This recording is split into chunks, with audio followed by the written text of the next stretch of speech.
do anything with the Zencaster? It's No, I'll start it. Check. Yep, we're good. Okay.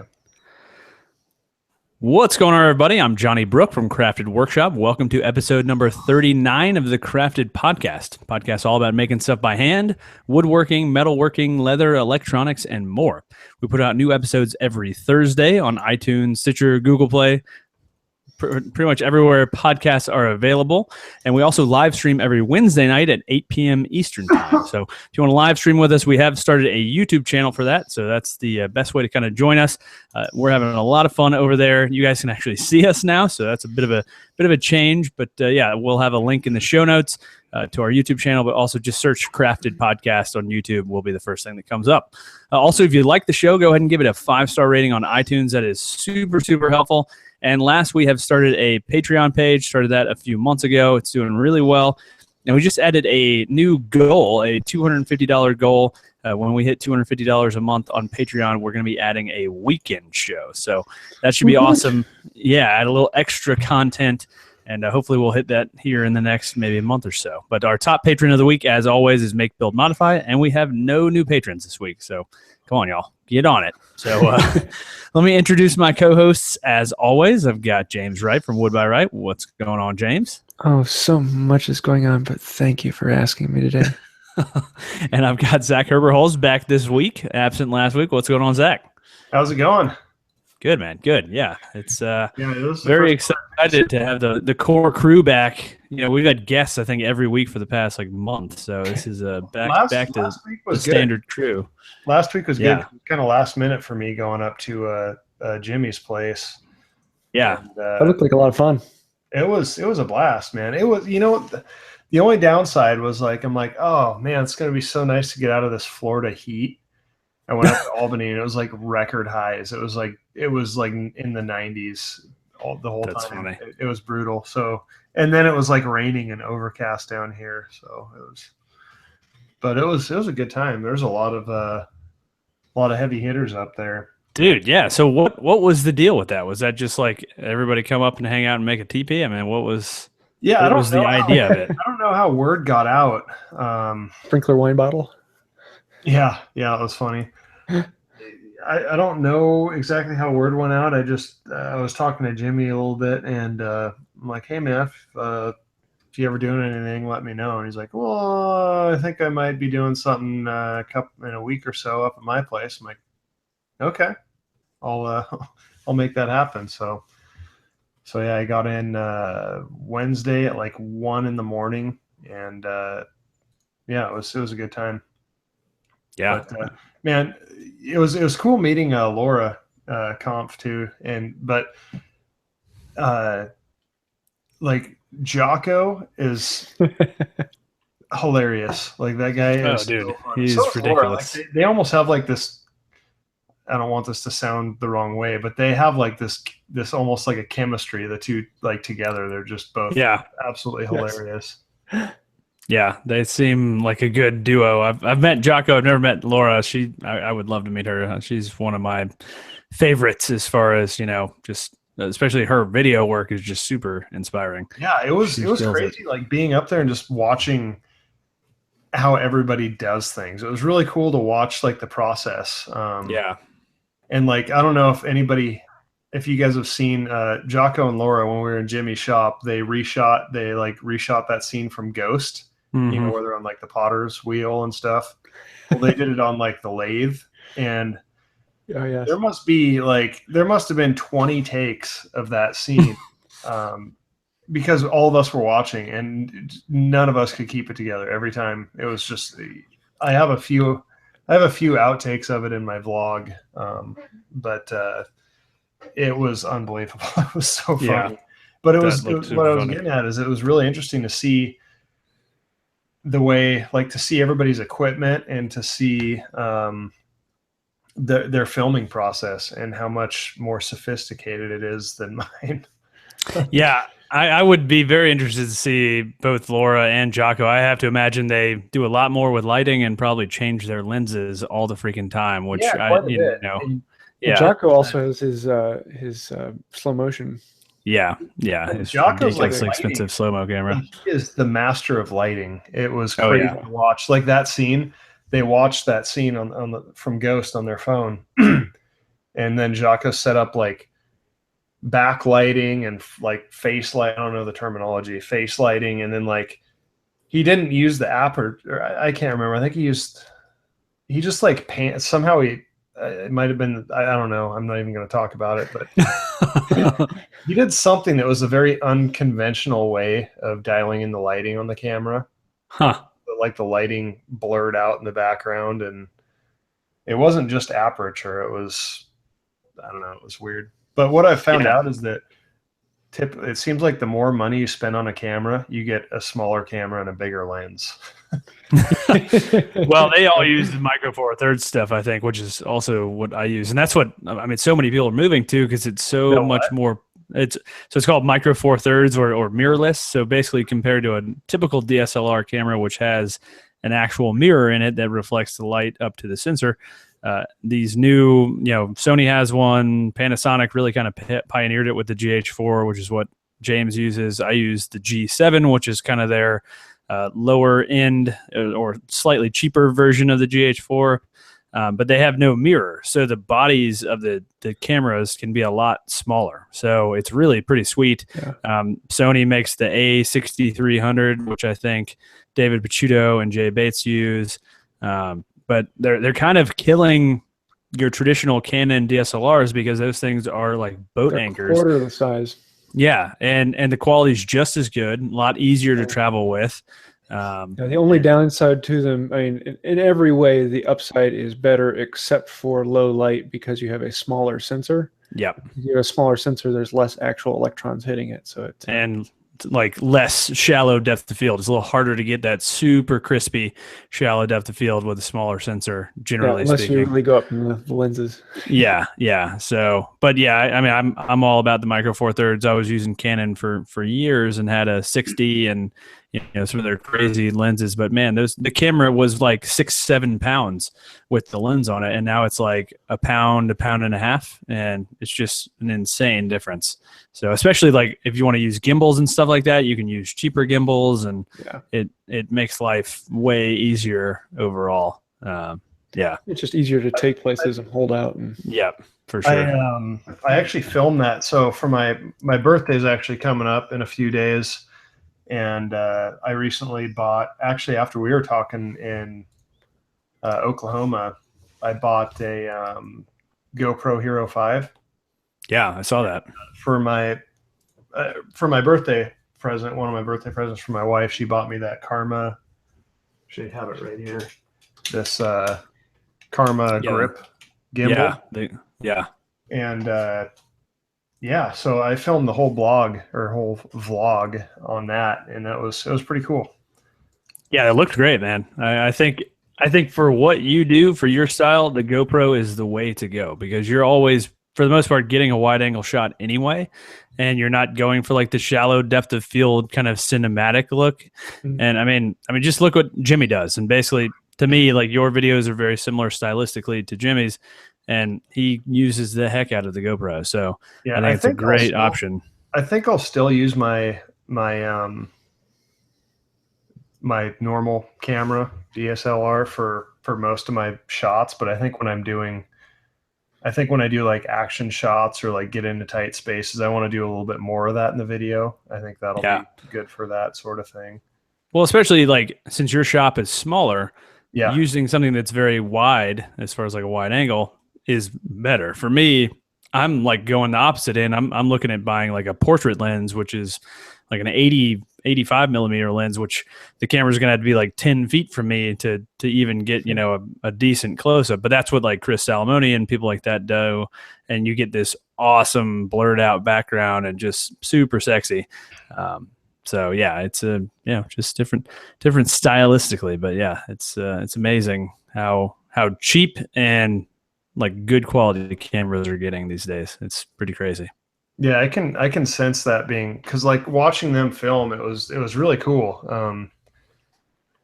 And it made me ask myself the question, like, well, do I, like, maybe I want to do that? Like, do I want to do this? That's really cool.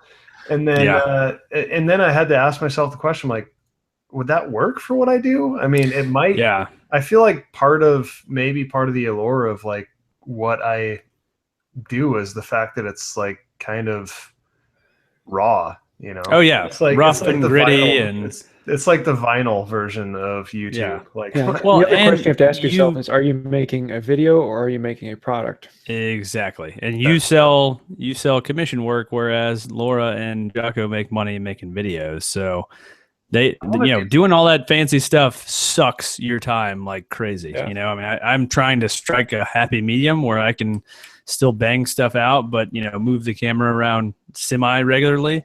But it's tough, man. It's a pain in the butt. It definitely slows you down. When every 15 minutes you're having to think about moving the camera. Well, I mean, I have to do that as it is. I mean, yeah. I don't know how much more time it would take for me to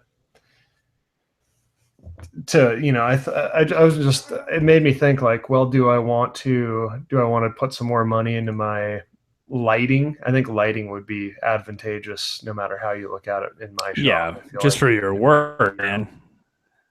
Having good lighting while you make stuff is like really useful. Yeah, it's pretty nice.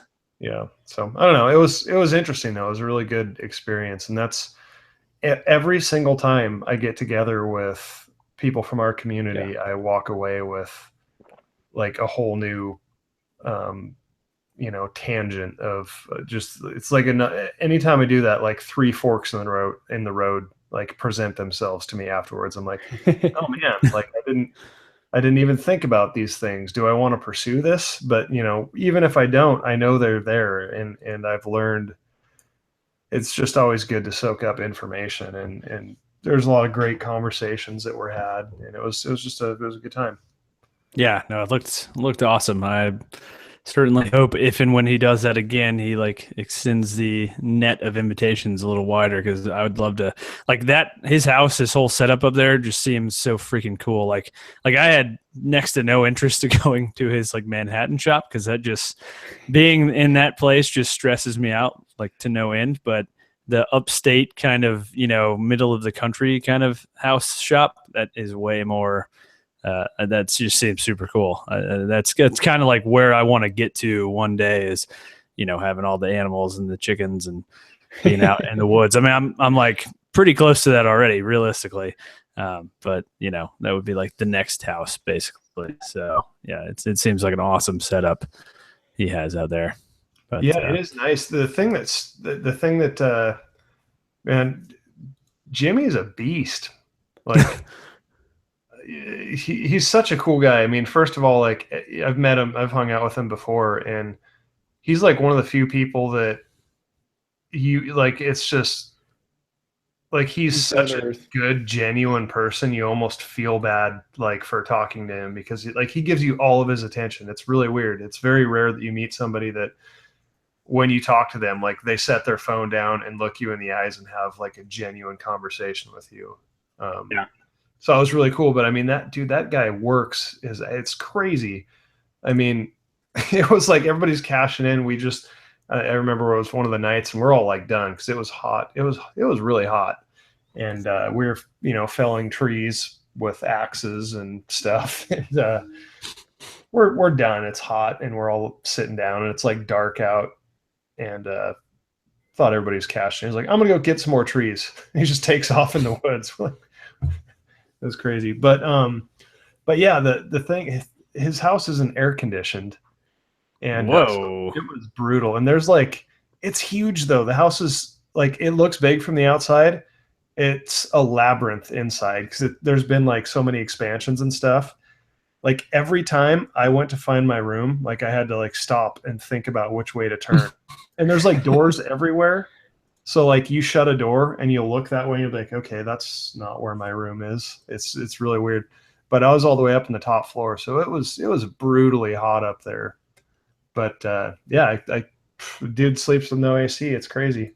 It was toasty up there. Yeah, no, thank you, man. That was when we lived in New England. Like so many places we looked to rent did not have AC, and I'm like, growing up in the South, I'm like, what Like, what is this concept of no AC? Like, I'm because even in the Northeast or the Midwest in the North or any of those places, it still gets like 80 to 90 degrees during the summer. It's still like nowhere in this country for the most part does it stay like below 75 year round, which is kind of where I wouldn't want AC essentially. I never had AC until I was 17. Yeah. Yeah. I mean, what is like the highs in Alaska though? I mean, you growing up in Alaska, what was Well, the temp like there? It was like you'd have a couple weeks out of the year it would get over 70. It's yeah. the same in northern Michigan. And see that you probably don't need AC, but there's very few places in those America. Couple weeks we'd leave the doors open to the house and just let the air flow through and it'd be fine. Yeah, man. I don't know. Then you get bugs, which is a whole nother. I have screens on the windows, but yeah. Man, I'm not cut out for that life. Central AC, man. I am all about.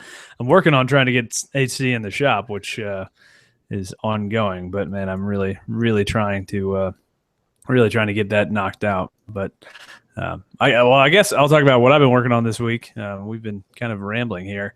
I put out the scrap wood wall art video, which is doing okay. I figured that one wouldn't be like a huge performer on my channel just because it's more of like a smaller kind of crafty kind of thing, but I'm really happy with the way it turned out. It was really simple, and I think it looks cool and really is kind of a focal point in my den area.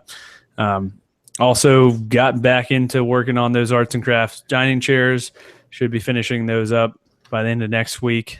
Finally going to be finishing those.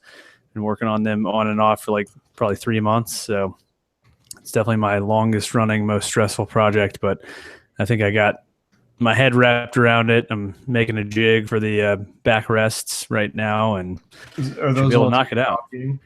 Yeah, Oh. the like mission style ones. So those have been quite the project. But I've basically the only other pieces I have to cut are the backrests, and then I just need to do the joinery for like the decorative rails, and then that's it. Then finish it. So.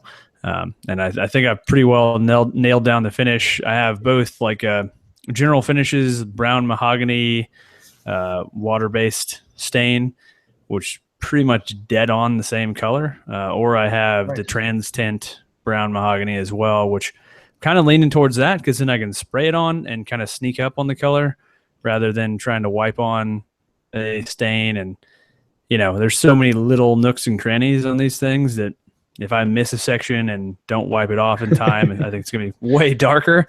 Whereas if I just spray it on, I can be pretty confident that it's all going to look fairly even. And that way I can also tint, my clear coat. So yeah, that's what I was going to say. Yeah, I think that's shellac and then do a clear over that. I don't think so. I think I'm just going to go straight from dye to Endurovar. They're both, water based. You're going to make a toner though, right? Or are you going to mix it? Probably. Yeah. So I'll probably do a base like coat of stain. So just probably, alcohol and stain, and then kind of get like a base color with that and kind of keep that lighter and then tone the first or second coat of Endurovar. And then, after I get the color right, then I can just do a couple more layers of Endurovar and be good to go. Because I kind of want to like warm up the color a little bit, and that's Endurovar kind of has this amber, rather than like a totally water white like the high performance. So that should be good. Knock on wood, that should be it. So finish that up and get those things delivered and get them out of my life forever. Very excited. Also working on, I'm going to do some tap handles. I don't know if you guys saw on my Instagram stories, Heath Knuckles, who runs a really cool YouTube channel. I think I've shouted him out here before. Yeah, he sent me this little block of, it's actually right up in this corner right there. It's this little block of like red epoxy, kind of dyed swirled epoxy, and then also a stabilized burl, maple burl. And just really cool looking. And it's probably like a 3-inch by 4-inch block. And I'm going to cut it into 4 pieces and make like 4 matching tap handles for my kegerator out of it. Just real small, little low profile tap handles, which, perfect for a kegerator. And that should be really sweet. So that's going to be for Make Magazine. And I'm going to use Rockler's little teeny beginner lathe so I don't get as much crap from the Make people, because if I pulled out my, it would also be just ridiculous, because I'm pretty sure the tool rest on my Nova lathe is like twice the size of these tap handles, so it just wouldn't even work that well. So those little mini lathes come in handy for pins and stuff like that, so that'll be cool. And then also working on some modern Adirondack chairs. That'll be coming out in like 2 weeks. But are you kidding me? Are you? Oh, what? Are you working on some? Did you see the video I put out a week ago? Oh, well, yeah, they're not steel. They're nothing like yours. They're wooden, and they're completely 100% different than yours. I have a secret. Oh, yeah? I put Adirondack in the title. Oh, yeah, just for search. Otherwise, nobody would find it, because yeah, I know. I don't think, if you ask somebody to name 2 kinds of chairs, I don't think most people could do it. No, I thought that was a very good move. Yeah, Adirondack and Lazy Boy. Yeah, pretty much. Yeah, I don't think anybody adds another word. I think they just search for chair, or Adirondack chair, or just chair. I think that's basically it. Yeah. So yeah, I think so there's going to be. I'm actually kind of knocking off this Crate and Barrel, their CB2, which is one of their, I guess, sub companies. They made this modern Adirondack chair back in the day. It's been out of production for a while, but it's really sweet looking, I think. And so I'm pretty excited about that. But so, you've got like the Midas touch lately. Like everything you do is turning to gold. I don't know, man. Awesome. It's awesome, but it also makes me jealous. But performance wise, I would disagree, because like, if anything, I'm kind of like my video numbers have dropped in the past. What do you mean? Probably month. Like I'm still gaining subscribers pretty, at a good pace. Very happy with that. Say it's beyond a good pace. So yeah, I'm going up like 10,000 subscribers a month probably at this point, which I'm very happy with. I'm very happy with that. But like, my last couple of videos, 20,000, 30,000. The one I put out yesterday is at like 13,000. So, for somebody with 80,000+ subscribers, that's, in my eyes, that's not that great. My target is like at least like 25% of my audience per video. So, it's just how you look at it, but is what it is, man. I have the opposite problem, which I think is bad. I get a lot of views and not a lot of subscribers. Yeah. Well, overall, like on my channel, I have a really high subscriber rate for the amount of views, but my videos lately have been getting a lot of views, but I'm not picking up a whole lot of subscribers from them. I don't know. And I think that's mostly probably due to frequency. I've been putting out videos at a ridiculous pace for the past, basically a year. I'm 3 to 4 videos a month, every month, plus one on Make Magazine. So, it's just volume of content is insane. So, and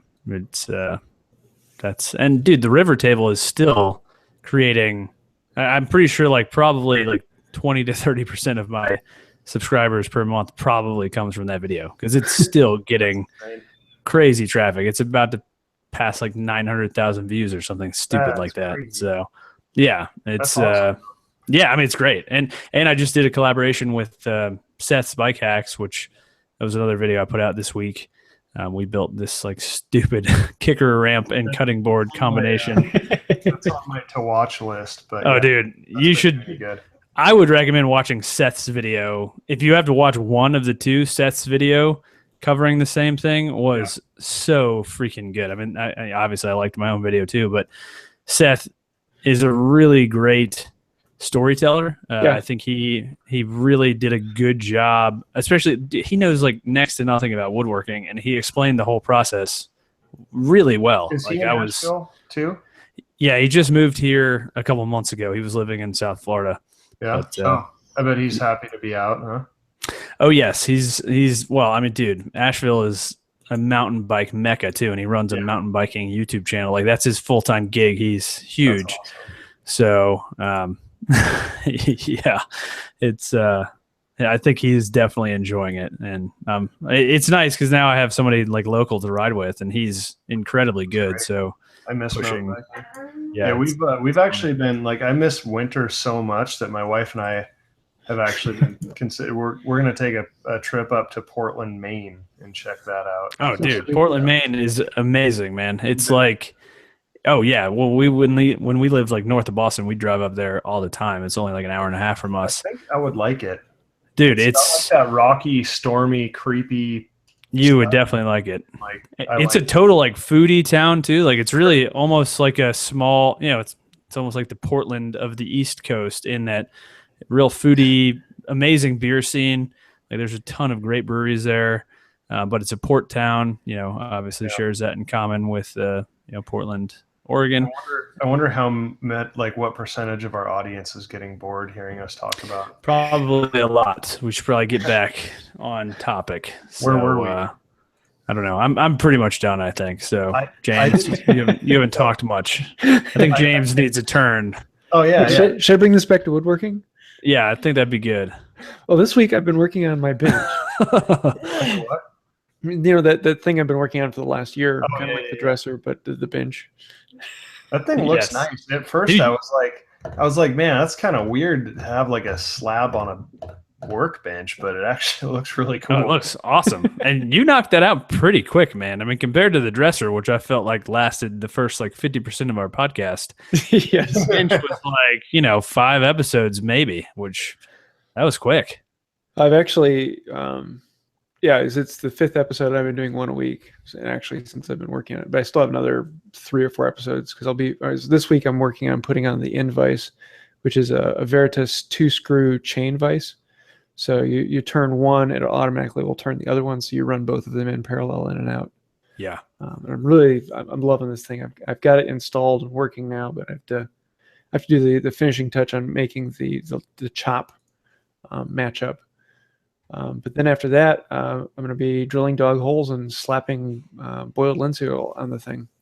Yeah, dude. And I'm looking forward to that. Amazing. That walnut carving is just going to explode. Oh, yeah. I was like wishing you had already done that when you put out your last video. I'm like, come on, dude. You're leaving this thing unfinished, making me wait. I'll do a whole twin screw's gonna be sweet though. Whole sexy voice while I put the first coat on. Yeah, that'll be good. So you're basically the twin screw is gonna be your wagon vise or end vise. Yeah, because I'm going to have at least 2 rows of dog holes running all the way back off of the end vise. And I'm thinking about putting a 3rd row as well. Nice. But I may hold off on the 3rd row until I want to use it. But I don't know. We'll see. But then I'm really interested to see, because I'm putting 2 leg vices on it.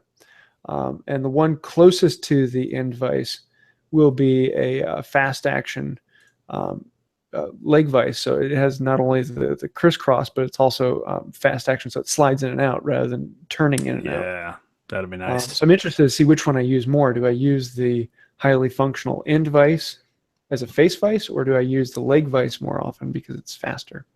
Which would be kind of... You should make a corner vise.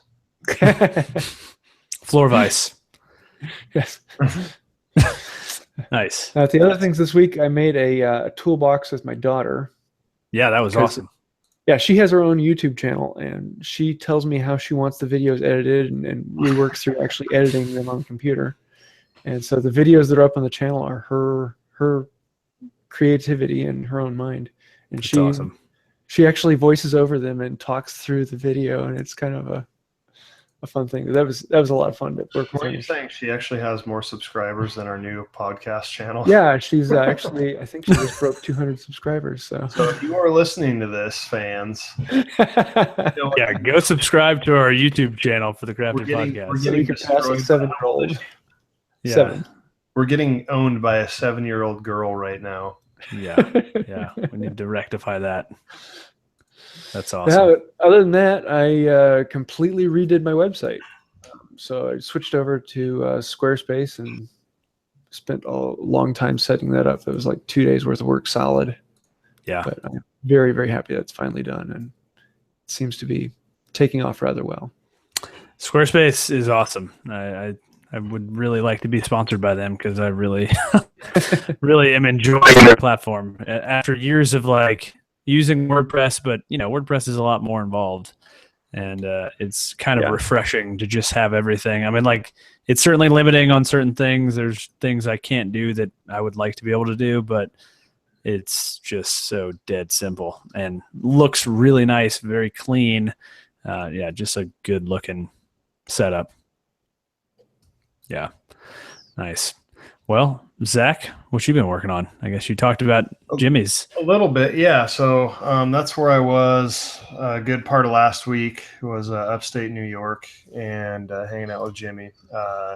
Did a vlog, my first actual like real kind of vlog thing. I was kind of scared to do that because I don't know. I feel like I don't have like that super, hey, how's it going, guys? This is my vlog, blah, blah, blah. Like I'm totally not that guy. But I think it actually turned out well, and I got some nice comments, so that was good. So it's not something I'm going to do often, but I feel like if I have an adventurous excuse to make a vlog, I might have some more out in the future. So that was fun. And but the past few days I've been working on that big industrial desk that I'm building. Finally got the tools that I need. The plate joiner, the biscuit joiner showed up. And what else was I looking? Yeah, so I got the top all glued up. I got that thing painted, and it's like fire engine red right now. I did some test pieces, but like anybody if you guys have seen the pictures on my Instagram, you're probably going like, oh my God, that is so red. And it is. I love it, man. I love hot colors. It's so like I actually started doing some distressing after I took that picture, and it's going to look so awesome. Like I did a test panel on a piece of steel first. So I'm spraying it with this paint and then burnishing it and scraping it and making it look like it's 100 years old. So taking off, I don't know, 60%, strategically removing about 50% of the paint, and then actually hitting it with some stain, like wood stain, and it actually darkens it up and gives it kind of a little bit of a sheen.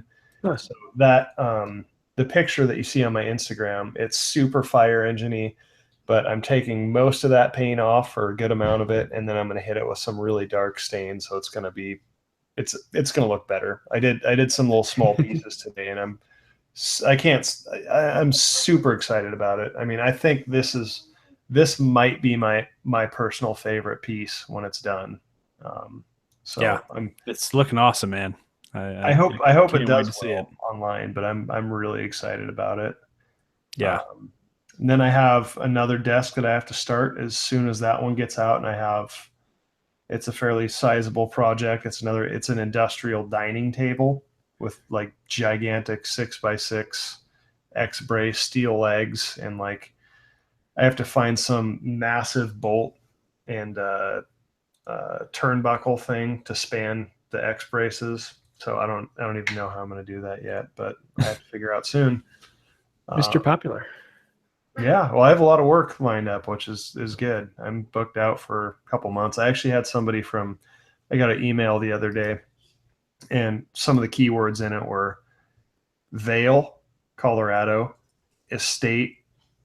I can't remember the other one, but they're all really good adjectives. So I think that might turn into a big job. They want me to design some stuff for an estate in Vail, Colorado. And I think Vail is like where, dude, yeah. Mega money. So yeah, we'll see about that. That could be a good gig. Nice. So cool. Yeah. Awesome. Well, we've got a bunch of questions. The topic today is just going to be a listener Q&A. So we hit up our patrons. So you guys always kind of get precedence over our regular listeners. So thank you guys again for all your support. So I will kind of start with the patrons. So Robin Lewis, who we've had on as a guest. Robin has an awesome YouTube channel, if you aren't familiar with him, based down in Australia. And so he asked, he's building a new shop, and he wants to soundproof it as effectively as possible. So he is building a concrete block wall, and is planning to fill the concrete blocks with solid concrete all the way through, just to kind of increase the mass. He's read that mass is kind of the key. So he's wondering our thoughts on soundproofing. So I don't know. Do either of you guys have experience with this? Because I am... Actually, yes, because of my theater masters, we studied sound in theater performing areas rather well. Nice. And there are two. Well, there's several different things to think about. Number one, more mass. In other words, concrete absorbs the lower frequencies. You're basically, what you're doing is you're taking the resonance of the item and you're slowing it down. And the slower you can make it resonate, the lower the pitch that it will resound. And so basically, the more mass you can put into something, the more you're going to be stopping low rumbles that come through the wall. Because high pitched sounds can be stopped very easily with like drywall and whatnot. But the other thing is then the sound reverberation. But that's a whole thing about trapping it. You can also take maple and walnut cutoffs and make a bunch of decorative wall ornaments. As Johnny did in his last video. Yes, make some wooden wall art. That would certainly help. I mean, I don't know, Robin, if you're planning on insulating it at all and then drywalling it, or T111, or what's that stuff called? The stuff that like Mark and them use on the walls. It's like, I would imagine insulation would be helpful. Again, it's just another layer that the sound would have to travel through. And I mean, obviously added bonus of being able to like air condition your shop. If I was building a new shop, it would certainly be insulated. But if you're looking for insulative properties, the best thing is rock wool. Yeah. It's a much denser, it doesn't have as much of an insulation property. In other words, you need more of it to get a higher R value. Yeah. But it doesn't move as much. Its resonance is lower, and so it will stop more of the lower sounds. And most of the sounds coming from a wood shop are in the higher pitch, and those are fairly easy with a decent amount of insulation. The other thing you can do that is probably going to make the biggest difference is actually a second layer of drywall. That is, if you have a solid inch of drywall, it is amazing what you can cut out with that. Or like a layer of drywall and then T111 on top of it, depending on what you want to hang up. Yeah, I think, I mean, I don't know how close your neighbors are, but with solid concrete covered by insulation and drywall, I don't even know that like a double layer would, I mean, I can't imagine, you know what I mean? Like, I don't know what you do in your shop, but man, I mean, woodworking tools are loud, but they're not like, it's not like you're jackhammering all day, it's a solid state noise, much, it's kind of different than, I don't know. To me, like woodworking tools have a less annoying noise than like, running a framing nailer on your roof, or, like there are certain noises that are just this repetitive, loud, high pitched kind of noise, like jackhammering. Lunchbox planer is pretty This bad. is true. This is true. Yeah, that thing's a screamer. My metal cold saw. That's the loudest tool I own, hands down. Like no question about it. Yeah, those are pretty loud. It's painfully loud. Yeah. Well, hopefully that helps, Robin. I think you guys got any other tips on that one? No. Ask your neighbor if it's too loud, and then put up another layer. Bribe them with nice coffee tables. Yeah. There you go. Did he say it was insulating for his house or for his neighbors? For his house. No, I mean like to insulate the sound from going. Oh yeah, I'm sure from bothering his neighbors. Oh. Yeah. So I don't think you would care. Everybody's deaf. They don't care. Yeah. Cool. All right. So next one, Make, Build, Modify, Justin, who is in the live chat. So thanks for the question, Justin. So he's asking how much we've charged for some of the furniture we've built. So he says he's made and sold a few pieces recently, and he says his local economy is a little weak. So he's looking for a ballpark estimate for marketing outside of his area. So I guess I can go. Trying to think what's the last couple of things I've sold. So let's see, the organ cabinet, which I built, it's been a couple months now. That was $1,500. Basically, I price my work $300 a day of labor, and then add materials on top of that, and that's pretty much it. So not anything crazy as far as the math is concerned. Materials are always kind of weird. Like the walnut I've used for the last couple of projects is stuff I bought a long time ago. So, and I got a really good deal on it. So I tend to actually price it like what the market value is, not what I actually bought it for. because I got it for like $1.80 a board foot, and if I go locally and buy it, it's like $5 or $6 a board foot. So, but yeah, basically just $300 per day of labor, and then materials, and that's about it. So, yeah, the organ cabinet was $1,500. Trying to look, I haven't sold that much recently. The bathroom vanities I built, the double vanities were $750, and the single vanities were $600. That's about all I've sold in the last little bit. It's mostly been stuff for myself these days. Zach, what about you?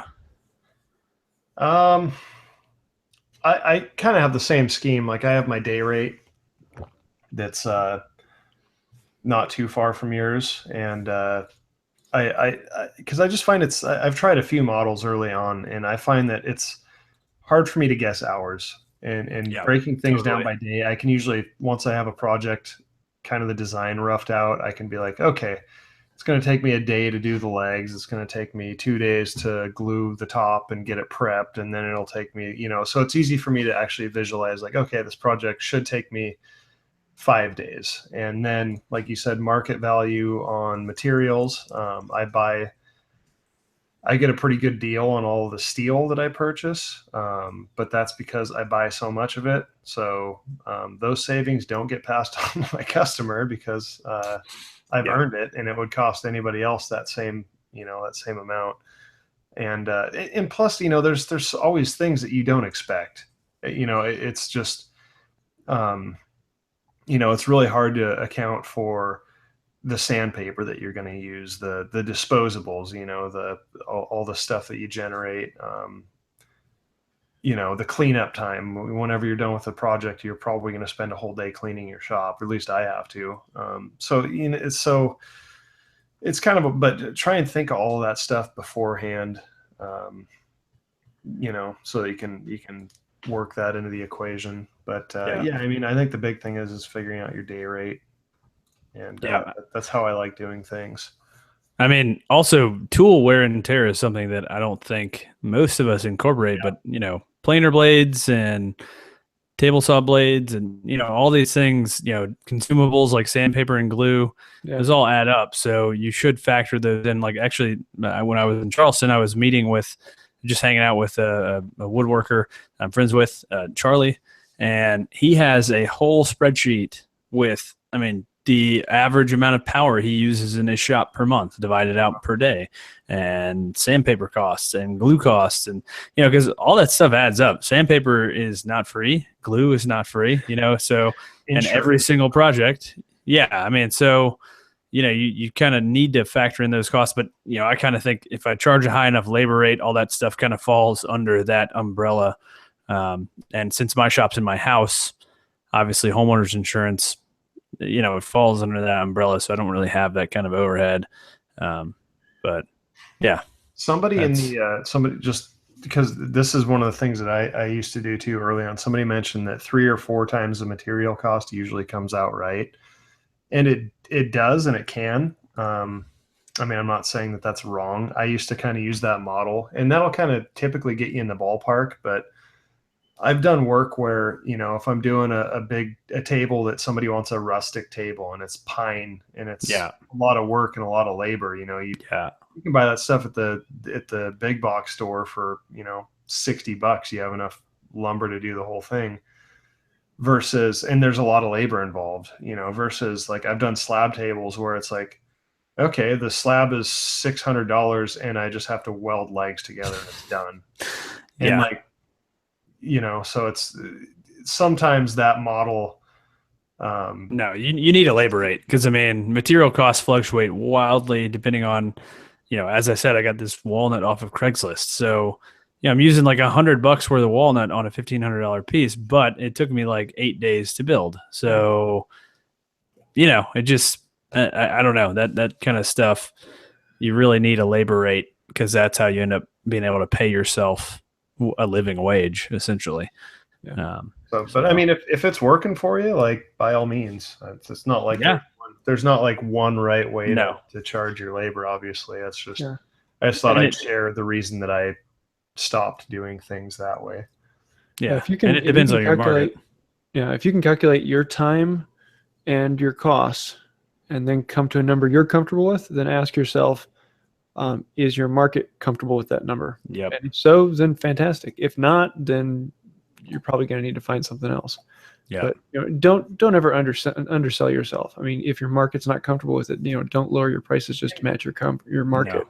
Yeah, and what else is not weird? Worth it. Like I found this happens a lot. Like, and I've been doing this for, I mean, I guess it's not really that long, but I've built a lot of I've been doing this full time for 7 months. I quit my job 7 months ago, and I've supported myself solely by commission work. What I make from YouTube is a complete joke. So I mean, it's all commission work for me, and I totally forgot what I was going to say. Well, I think it really depends on your market and also what you're building. If you're building cutting boards and you're making 10 a day, it's going to be a little harder to figure out your labor rate. But I guess you just divide by 10 or whatever. But you need to match it to your market. And also, when I've gone to sell stuff, a lot of times I'm a little hesitant and nervous to throw out that initial figure. And then I do, and they don't even bat an eye. And I'm like, crap, I could have probably thrown out a much higher, you know what I mean? Because inevitably it takes you longer to build than you think.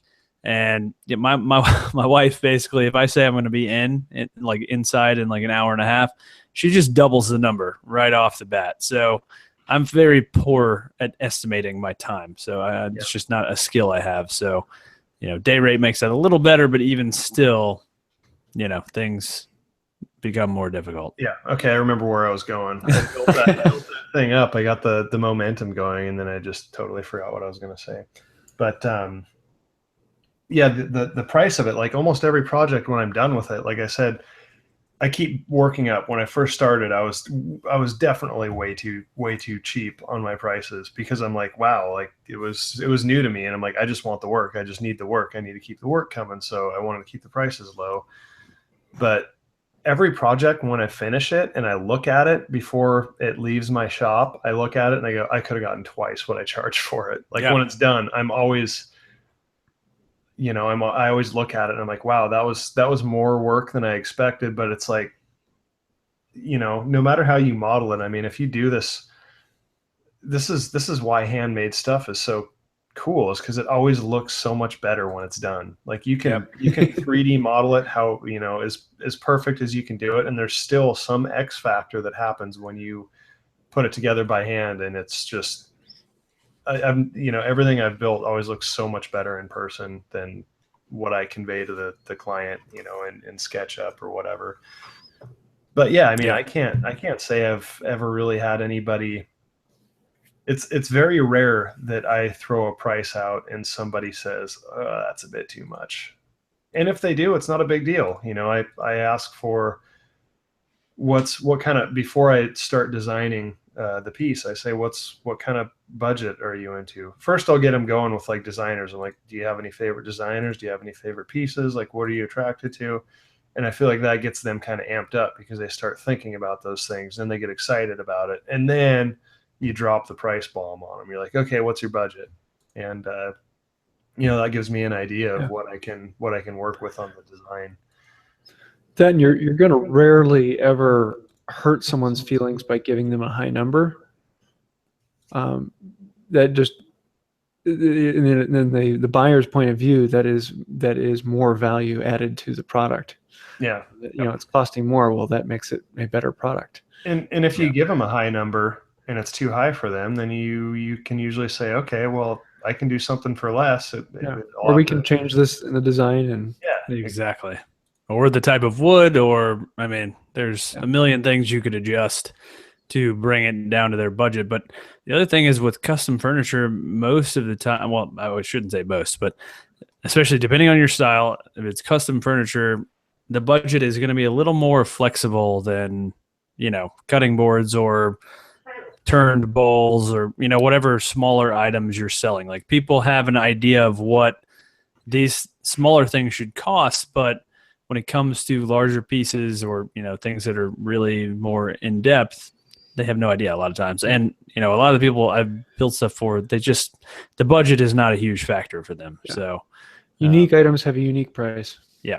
Yeah. So, Cool. Well, I think we only got time for like one more question before we need to move along. But let's do this one from Boone Langston. I think he's a friend of Zach's, right? Zach? Yeah, went to high school with that guy. Yeah. So what's up, Boone?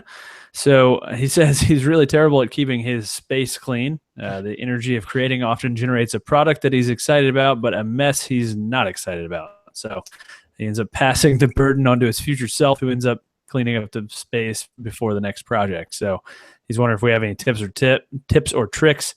That is exactly what I do. So I have I have no tips or tricks. My shop looks like a bomb went off in it. I usually like tidy up a little bit before finishing because you kind of need to, protect surfaces and get rid of dust and stuff. But outside of that, it's run and gun while you're building stuff. So I'm not a guy who puts away his tools at the end of the day because I think that's a huge waste of time. Yeah, I only stop and clean up when I notice that my efficiency is being affected by the mess. Yeah. Once that happens, then I stop everything I'm doing. I clean up everything. I put it all away, and then I go back at it again. Yeah. But if I have a mess and I'm living in a messy shop and things are on the floor and things are where they shouldn't be, but I'm still efficient and I'm still working and I'm still going, then there's no reason to stop and clean. It's not worth it. Yep. I just curse a lot more, running a lot more circles. I can never find my damn tape measure. That's the thing that pisses me off. My tape measure and my nice, good mechanical pencil. Stop using it. I have one. I have like 5 of them in my shop, and I have 3 tape measures, but 2 of them are permanently gone. I don't know where they went. So I'm down to 1 in the shop and 1 I keep like in my office because it's incredibly useful to have a tape measure. This is like a life pro tip right here. Oh, yeah. Having a tape measure on your desk so that when you're 3D modeling a piece, you can be like, does that look right? Like an actual real life. That is incredibly useful.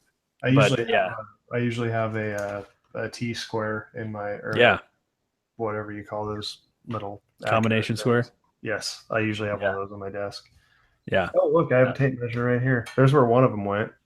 Nice. There you go. Yeah. See, I mean, Boone, I would say embrace the mess. Anybody I see who has like a perfectly tidy shop at all times, I have this feeling that they waste so much time tidying up. There's actually a really interesting book. I know David Picciuto has mentioned it a couple times. It's called like The Art of Tidying Up or something like that. It's this Asian woman who wrote this crazy awesome book about tidying up and how it's a huge time sink. And instead of like tidying up every day or week or whatever, you should just reduce the amount of crap you have. And so that way you don't have to spend so much time tidying things that you're basically just moving around from one service to another. Yeah, the life-changing magic of tidying up. It's a Japanese art of decluttering. I think I might do a live stream on my Instagram tomorrow of my shop because there is a pile of my work, the desk that's like against the wall, the bench. There's always a pile of like those C vice grips and hand grips and pliers and like all the things that when you need one of them, you pull it and everything like comes out with it. So like you can't, and whatever I need is always on the bottom of the pile, and it's a wreck. It's an absolute catastrophe. Yeah, it's reducing clutter in the shop is a whole nother thing. I think a lot of us hang on to stuff we do not need. I mean, especially scrap wood and keeping that one piece of sandpaper that still has a little bit of life left in it. It's like, dude, just throw away that sandpaper. Like get a new sheet, it'll be okay. It's like 49 cents. So, those kind of things definitely can suck efficiency, but I don't think cleaning up every day is necessary because especially if you're just going to put it away, then to take it right back off the shelf or the pegboard or whatever the next day seems like a huge waste. See, I've never had the problem of finding a tape measure. Yeah, there you go. I have one in my shop, but I never touch it. You use that little fancy fold-out ruler thing. Well, I rarely actually need to measure anything, so it's... Yeah. What's the advantage of using the old school fold-out thing? Is it just like... It looks really cool. It fits in my vest easily. What's that? It fits in my vest easily. It's not like hanging off my body. But I mean, even that, like I might use that like once a week, if that. I feel like it wouldn't be as accurate. I mean, that's probably just in my head, but I feel like with all the folding joints and stuff, it would be a bit off. Yeah, and I think that's the other big difference between the hand tool world and power tool world. A measuring device in the hand tool world is a very rough estimate idea. It is what you do for general dimensioning. So if you need to get smaller than 1/8 of an inch, you're not using a measuring device for it. Yeah. I mean, I guess a tape measure isn't really a precision measuring tool. Whereas, when you're working with power tools and everything like that, the measuring, the more accurate you can be, the better. Nice. With a power tool, with a hand tool, you're always matching it up against something else in reality as opposed to a measured distance. Yeah, I think when I get mostly into measuring, it's because a lot of the stuff I build needs to be for a very specific space. So like those vanities I built needed to be within like a 1/4 of an inch to fit in the little spot that they had in that bathroom, and the model was based on that measurement and all that stuff. And that's a once a week when I use it. Like when I'm making the dresser, I needed to be a specific distance to fit in a space in my room. Yeah. And so I made that measurement for that top piece, but then every other measurement I made was just based off of that item. Yeah. I used it the once to mark it, but after that it kind of. Yeah. Man, what a different life. Well, we've got one more question, but let's save that for the after show. So apologize to our patrons. We haven't had the after show in a couple of weeks, but between like being on the road and having a bunch of guests, it's I never like to have to hold on to the guests for that long, so try to keep that when it's just us, just so they don't have to, spend another 15 minutes or whatever. But that one, anyway. One of the after shows, that was Michael Kerwin. So hopefully he's still in the live chat so we can hear it. Yes, he is in the live chat. So, I think his question was any suggestions for finishing at 90% or greater humidity, and we just said buy a dehumidifier. So that was I missed that one. What was I doing? Yeah, he. I mean, 90% finish is just not going to cure. It's just too high. I feel like, even in Florida, it's pretty rare that it's above like 75. Yeah, unless it's like actively raining and your garage door is open. I don't know when it would be 90% or greater, but if that's the case, close your garage and get a dehumidifier, because that's. Yeah, we had several days in a row here that were 80, 85, 90, 95% for just constantly. Man. Huh. Yeah, when that happens, I'm air conditioned in the basement. Yep, pretty much. Or I just seal it in the garage and rent a dehumidifier. You can rent one for like $20 a day.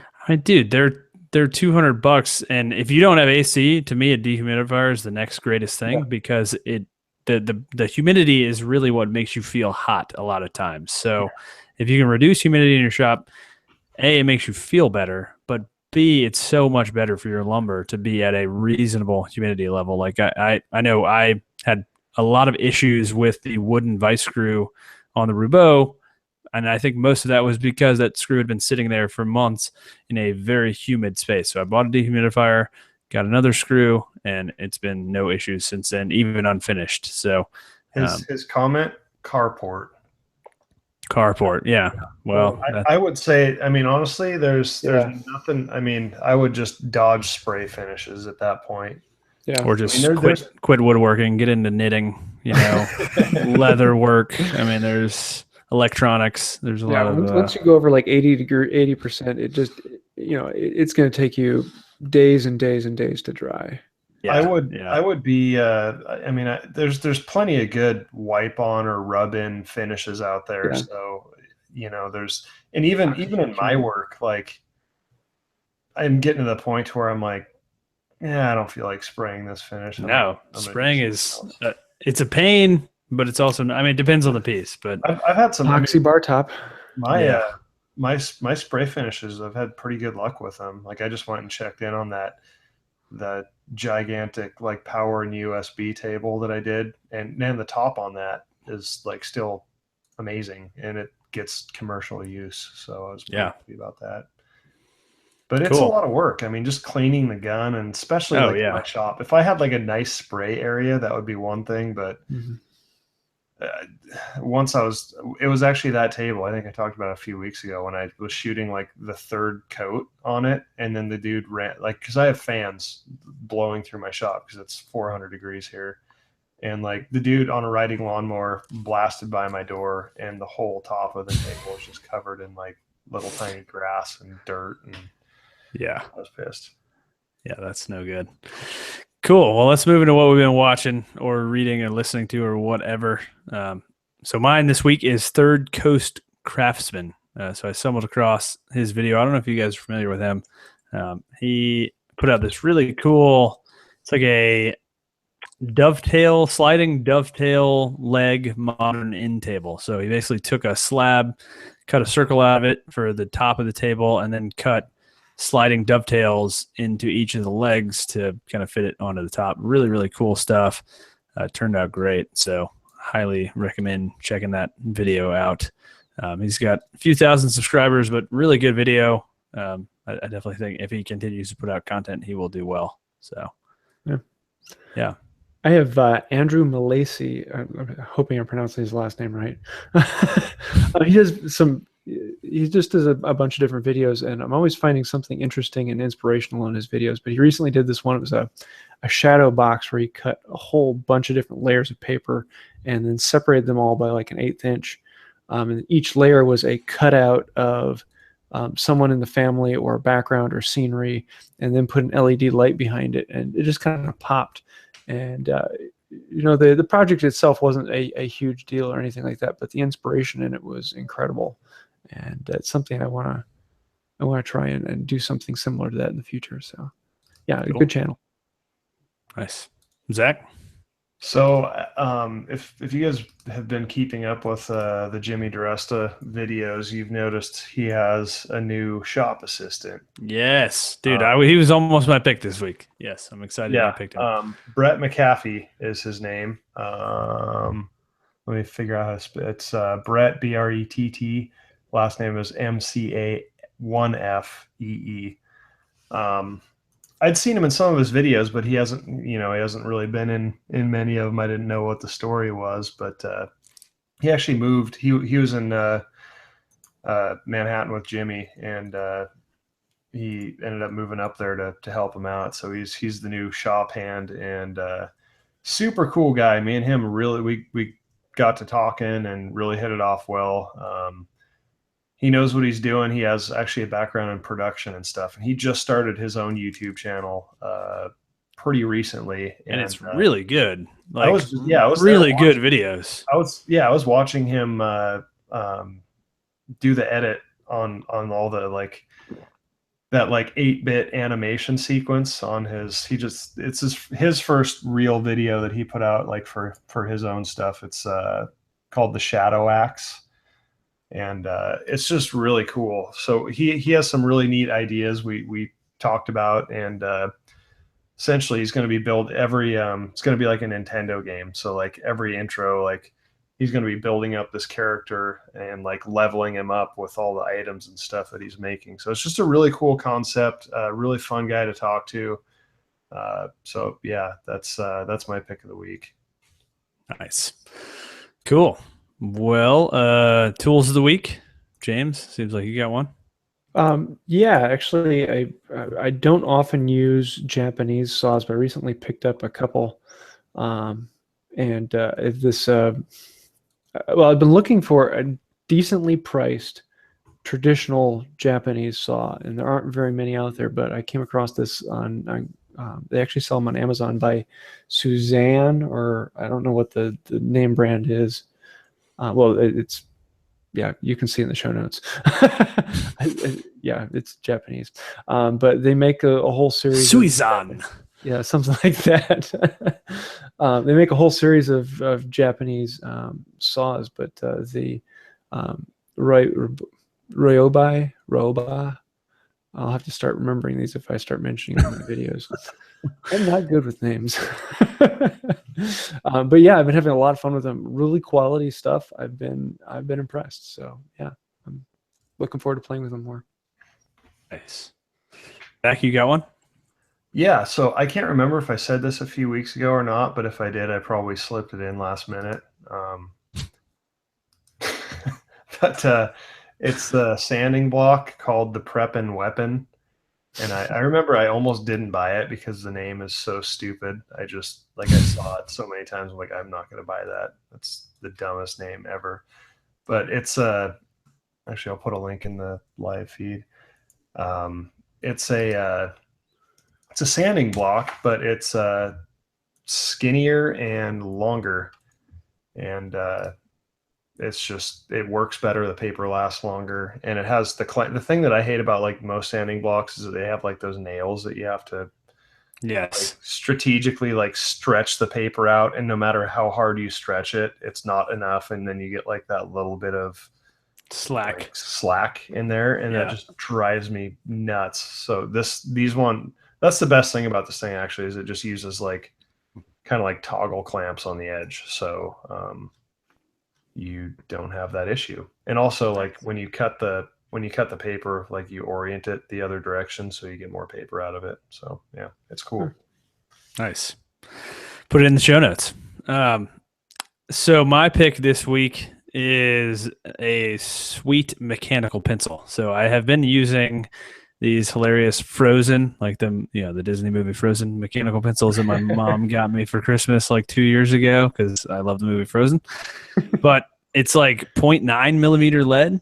And I mean, I don't know anything about mechanical pencils. Well, I started looking around and I always noticed like Chris Salamone and some other people using some really fine tipped mechanical pencils. So I'm like, well, maybe I'll try one with a little finer tip. So I found this Rotring 500, which is like some German-made mechanical pencil. It's 0.5 millimeter lead, and my word, does it change everything? Because you strike a line, and it's like, it's as close to a marking knife as you can get without using a marking knife, and obviously it's a lot more visible than a marking knife. But man, it is a sweet little mechanical pencil, and it was like $9 for one mechanical pencil, but man, it was actually $13 for one mechanical pencil, but man, it is sweet. And I bought like 3 of them just again, so I don't lose them, but I really, really like it. So highly recommend that.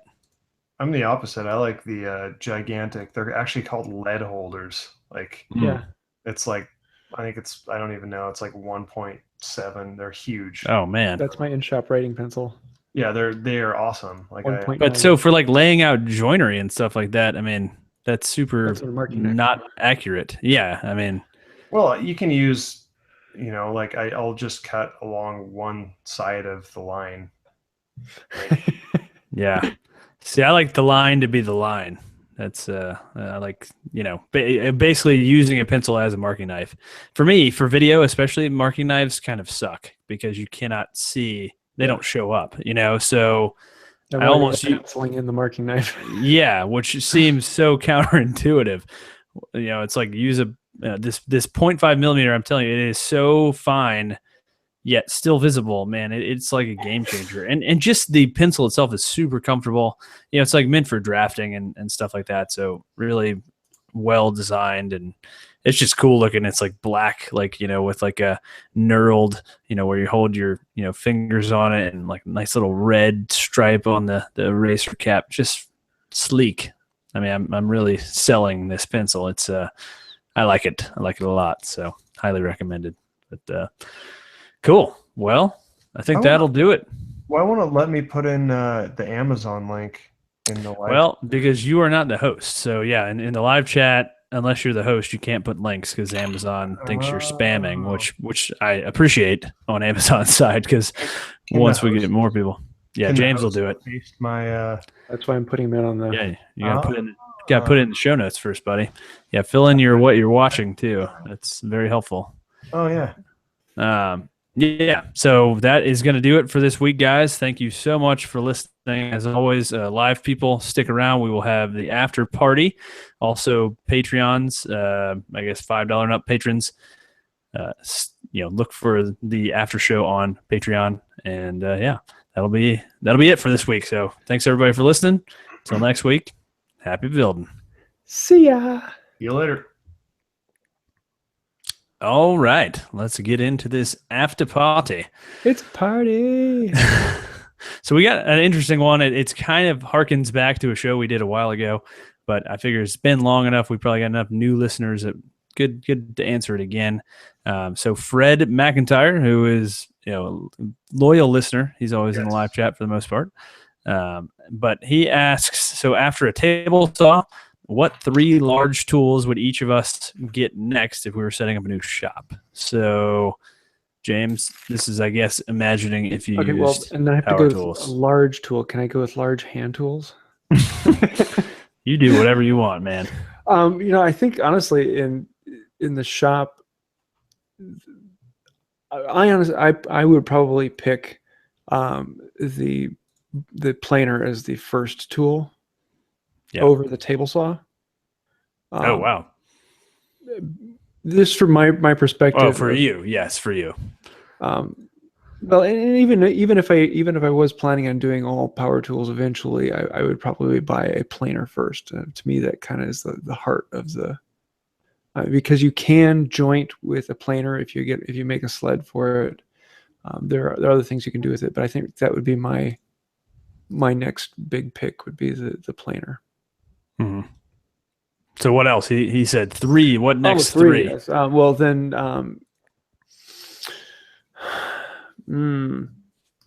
bandsaw. Yep. A large throat bandsaw that you can do multiple things with. Is a lot of ripping down can be done with that, especially the rough ripping is fantastic to have a good bandsaw for. Then number 3, I would have to say a lathe.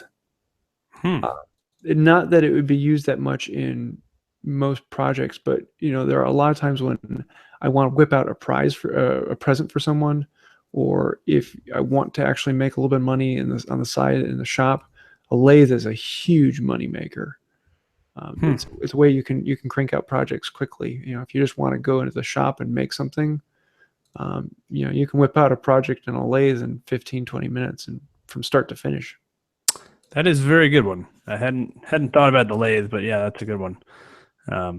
So yeah, I see Zach, you wrote in the show notes. I'm pretty sure miter saw is not included. Large tools to me means big stationary equipment. So I presume that miter saw, circular saw, drill, you've kind of got those bases covered.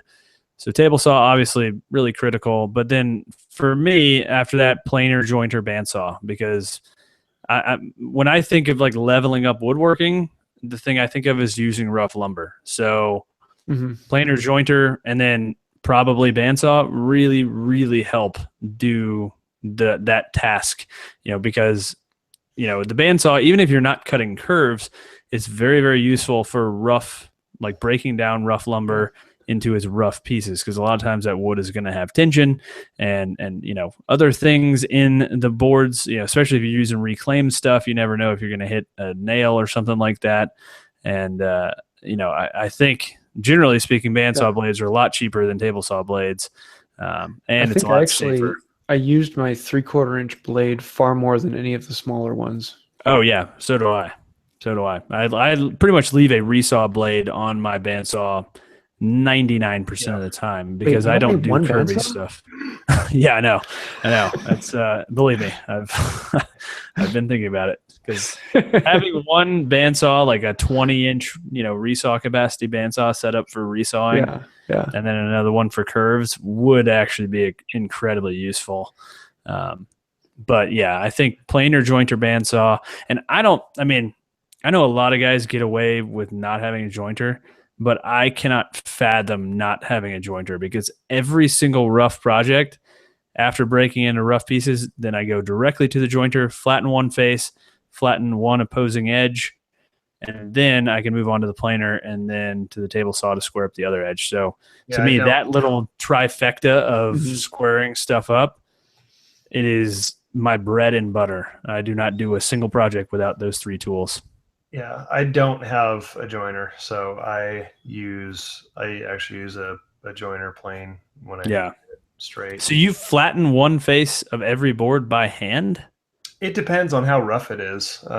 If it's flat enough to skip to go, well, if it's, I'll start on the edge, the end grain, or not the end grain, the edge grain, the sides of the board.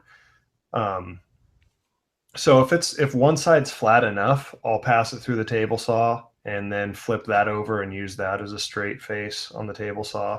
If not, I will I'll chalk it up in my workbench and grab the joiner plane and flatten one end really quick and then run it through the table saw. So I think that's why the joiner wasn't on my list, is that once you learn how to do it with a hand plane, jointing an edge is really quick. But see, I'm not talking about the edge. I'm talking about the face, because if you have one face, that's what I was talking about, making like a joiner sled to run through a planer, because then you could still joint. Pain. That's just yeah. For anybody who's doing any large piece using rough lumber, to me that's going to be so freaking slow. When you can get a used 8-inch jointer for like $400 or $500 off of Craigslist, that's such a worthwhile investment to me. Yeah. I don't know. Did you guys do your answers already? Yeah. Well, mine was if a miter saw counts, that would be my second one.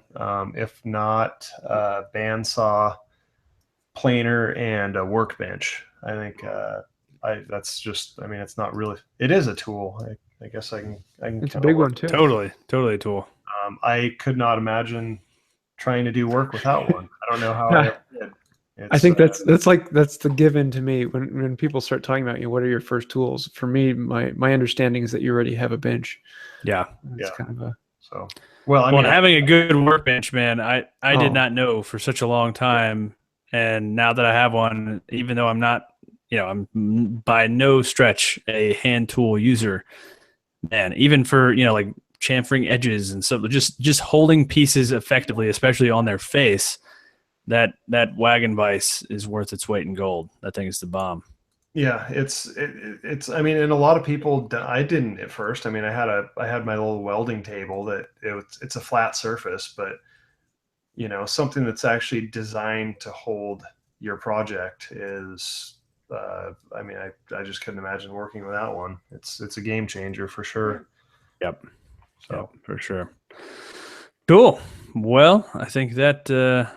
Probably does it for the after show, or after party. So thank you to everybody who supports us on Patreon. This is, obviously a huge help for us, just to help cover costs and keep us coming back, and being able to work together on collaborations and stuff like that. Definitely was very helpful when the three of us went to Oklahoma and all that stuff. So thank you all so much, and spread the word. Leave us a good rating on iTunes. Until next week, happy building. See ya. Take care.